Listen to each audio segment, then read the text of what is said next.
Welcome to McPlum, simple solutions served daily. In this video, I will show you how to make delicious oatmeal granola bars. First, let's gather our ingredients.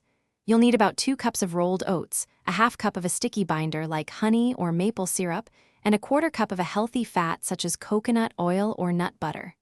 Don't forget your favorite mix-ins, like a half cup of chopped nuts or dried fruit.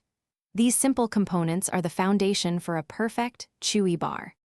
Now let's get mixing.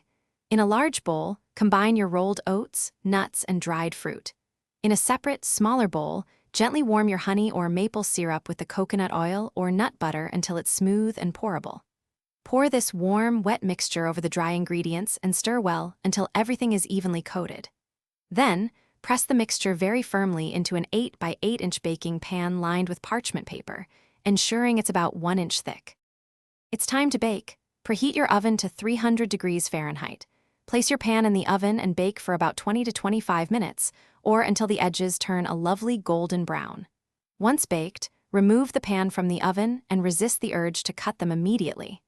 It's super important to let the bars cool completely in the pan, ideally for at least 2 hours or even longer.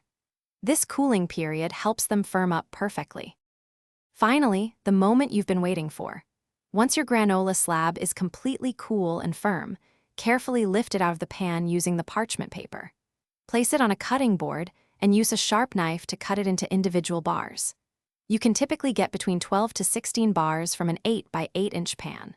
Store these delicious homemade treats in an airtight container at room temperature for up to 1 week, or freeze them for longer enjoyment. Enjoy your healthy snack.